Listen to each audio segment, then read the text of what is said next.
next poet is Ilana Chemi. Yeah, I'm sorry if I said your name wrong.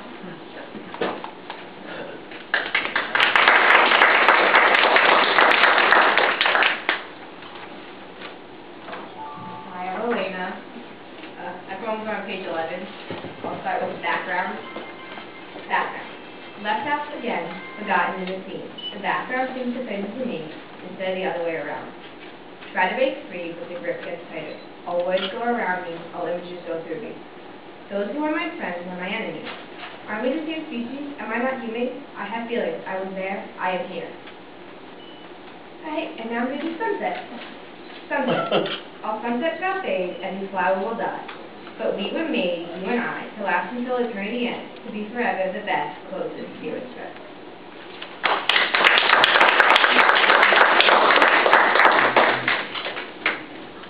Next is Catherine Cooney.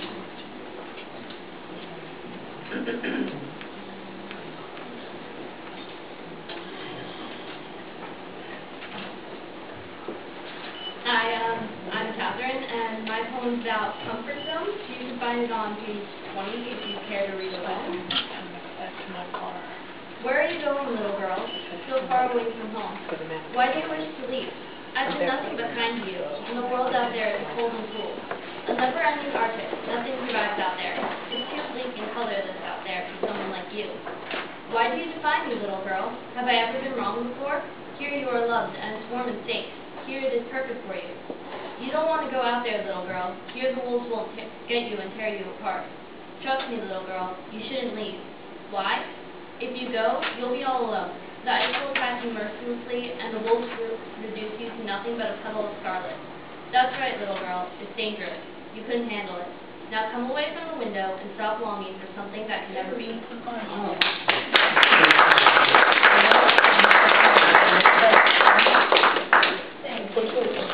Next up is David Shin.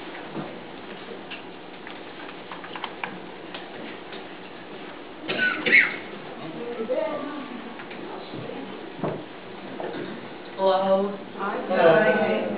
I'm David Shin, and my poem Shattered Stars is on page 58. If you want to read along. Okay. Every quarter sharp with rage cuts out protruding, powerful enough to cut into the sky. Every cloud torn into a rip in time, made by the blade that stabs the future's heart, as stars rain down from the sky. Wrapped in night, their silhouettes shattered. Monsoons of tears plummet down, each time they land, a ripple made. These ripples then frozen by the icy mist of the forgotten, each whisper a snowflake that encases the shattered stars. Piercing the darkness, they shine again.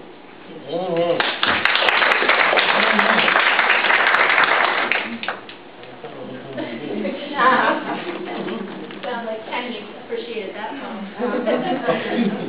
Next up is David Gordon. David, back to back.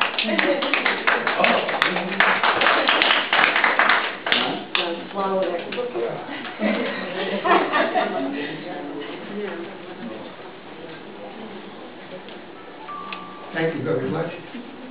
I hope I deserve that wonderful introduction. My poem is called, well, my poem has absolutely no social relevance unless, but if you can find some, you're doing a whole lot better than I am.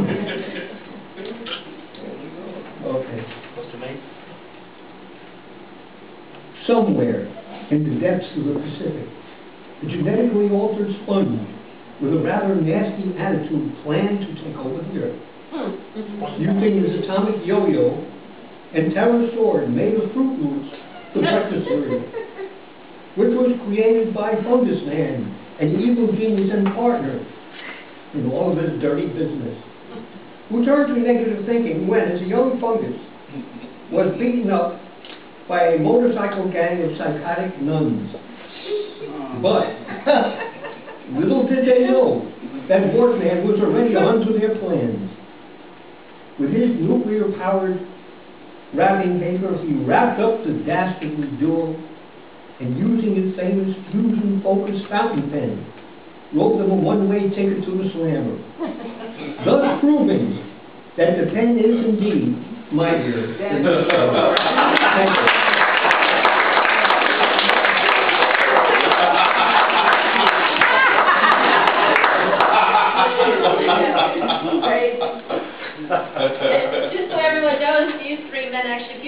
from Brunswick and tonight. Here.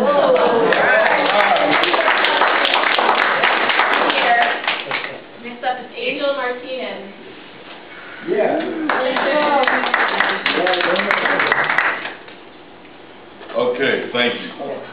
Thanks for keeping us going. This has been 10 years we've been coming here, so we're really happy to be back.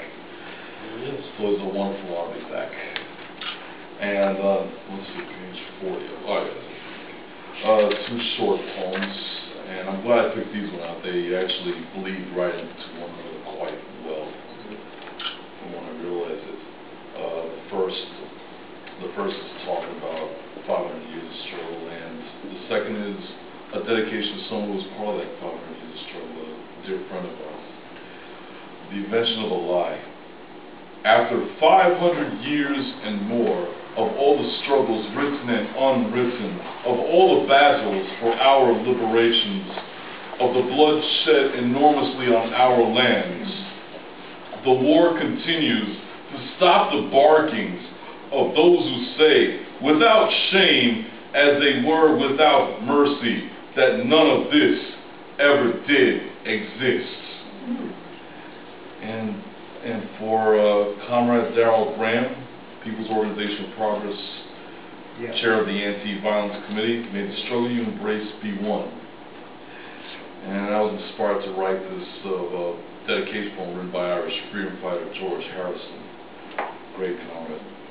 May your spirit be truly manifested. May the liars be stopped with your voice. Look at what your heart has brought about. When people who did not even know your name embrace you as comrades. Were you ever as powerful that the mention of your name is a message of celebrating the struggle you embraced on a protest line, in a prayer vigil? May the struggle you embrace be one. Thank you.